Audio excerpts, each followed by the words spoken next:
Next, two educators embody the power of true collaboration and the importance of outdoor experimental learning.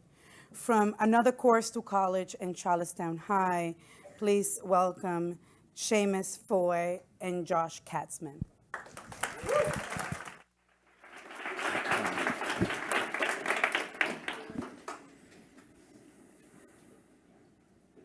I never knew such a peaceful place existed in the world.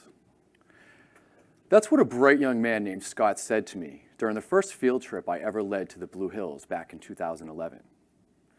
We were standing 500 feet above sea level, taking in Boston's skyline to the north, the islands speckling the harbor to the east, and the rolling hills of green to the west. We were trying not to drop our microphones. We had already completed 3 of the 5 steep rocky miles that were our challenge for that day, and Scott and most of his peers were having exactly the experience I had hoped for. One of embracing challenge while also finding that peaceful sense of connectedness to nature that appeared in so many works of American literature we had studied that year. But Scott's words, they also spoke to a striking disconnect, because he, I recalled, lived in Mattapan, just off Blue Hill Ave. So I told him, look, if you climb that final hill with the tower on top and descend the other side, you'll be on Blue Hill Ave. You're just a few minutes from home. And year after year, most of my students respond with enthusiasm similar to Scott's. Many are initially intimidated by the foreign environment, the rocks, the roots, the symphony of sound, but almost everyone embraces the challenge, digs deep, and experiences a profound sense of accomplishment. There's a growing body of research that helps explain why. As spending time in nature has been shown to decrease stress, to improve mental and physical health, and to inspire curiosity. So what if we were to do this, not as a one-off field trip, but as a transformative semester of nature immersion, with curriculum connected to the environment? Some of you may know that these schools do exist, but with tuition comparable to a private university, very few students have access. Josh and I believe that our BPS students deserve this equity of experience. Seamus and I met 5 years ago at the end of a 50-mile trail running race. Given the setting, we started talking a lot about running and being outdoors. But we also discovered that we had 2 more things in common. One, we both teach English in the Boston Public Schools. And 2, we were both looking for ways to share our love of the outdoors with our students. So it was at this point that we had the genius idea that we should open up a brand new school where we would actually teach outdoors every single day in classrooms that were in the middle of the woods. We had known each other for 10 or 15 minutes. But we had just run 50 miles, so we figured, how hard could it actually be to open up a brand new school? It's not hard at all, right? Turns out, it's a lot harder than we thought it was. And we've had to continue this conversation right up until tonight. But we've been inspired the entire time by asking ourselves, how do we help more of our students have those aha moments like Scott, when they realize that such transformative and peaceful places exist all around them in Boston, and that those places belong to our students just as much as they belong to people like Charlie Baker or Tom Brady or any of us here tonight? Well, it may have taken us 5 years, but tonight we can offer an answer. Intrepid Academy at Hale, a semester-long program, is our effort to improve the equity of experience for students in the Boston Public Schools. And we are more than happy to say that the first cohort will join us in January of 2018.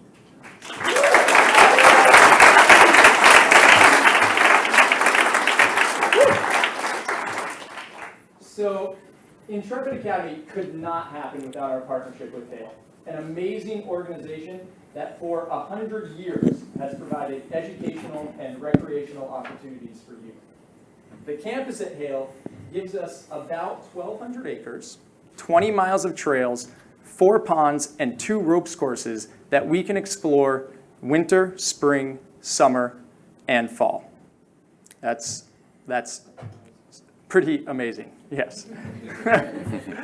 But it allows us, more importantly, to trade the 4 walls of a traditional classroom for the 4 seasons of nature in our active outdoor classrooms.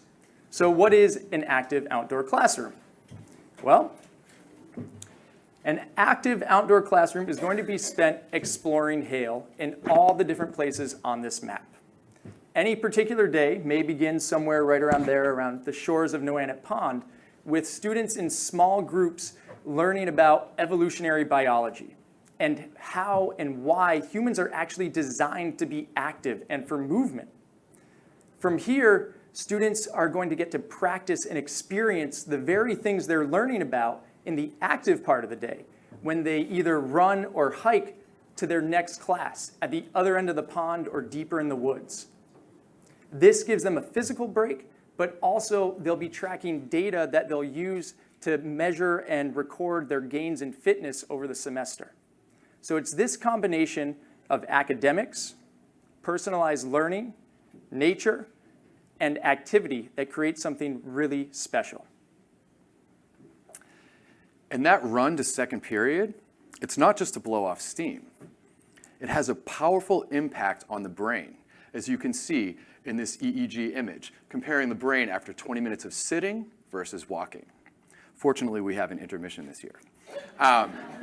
In the words of Dr. John Rady, whose book Spark summarizes a lot of this research on exercise in the brain, exercise is like taking a little bit of Prozac and a little bit of Ritalin, which is to say, mood and focus improve so that our students are in something closer to an optimal state of mind for learning. Rady also refers to exercise as miracle grow for the brain because it leads to the production of a number of growth factors that create a more fertile environment in which connections among neurons can grow and strengthen, accelerating the learning process.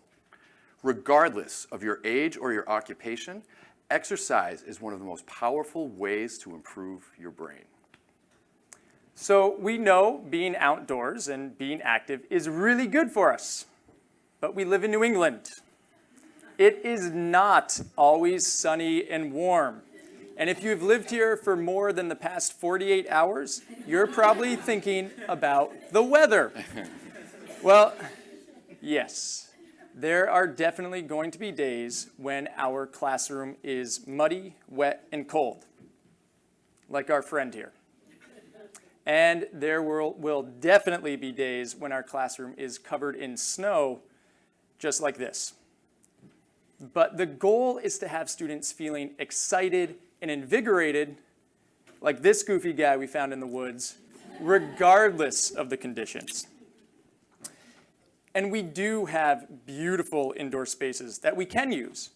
But part of being intrepid means we're going to get outside at least a little bit every single day, so that by the end of the semester, students realize that if they plan and have the right mindset, they don't have to be intimidated by the weather, and they can take on any challenge physically and intellectually. To build on that idea, controlled adversity is a phrase we coined to describe the difficult but attainable challenges that will be a frequent part of our school day. Success on the navigation challenge on this particular day requires collaboration, planning, problem solving, and persistence, all transferable life skills. These shared challenges also create a context in which students can build a real sense of community, as this young man nicely illustrates. He said, "We didn't just work our way up easily. There were some students struggling, and we as a team did the best we can to comfort each other, give a helping hand, and waiting for that person." That really touched me. Now, my fellow high school teachers in the room will know that is not the way that most 16-year-old males express themselves on a typical school day, right? I want you to notice something else. He said team. Tons of students wrote about their team. We never assigned teams. There was no competition. The students developed that sense of belonging organically. And we've known about the importance of nurturing an authentic sense of belonging, at least since the 1940s when Abraham Maslow introduced his hierarchy of needs. According to this model, if a student's foundational needs are not met, they will struggle to reach their potential, which Maslow referred to as self-actualization. Bloom's taxonomy complements Maslow's hierarchy by categorizing cognitive skills on a continuum of increasing complexity. If our students, in 21st century success and citizenship requires skills at the highest levels of the hierarchy: analysis, evaluation, and creation. If our students are to self-actualize, if they to engage in the deep cognitive work that will allow them to flourish in school and beyond, then we as educators must find ways to meet their social and emotional needs, to create an authentic sense of belonging and esteem that will help them reach their potential. Because, to quote a recent article, you gotta Maslow before you bloom.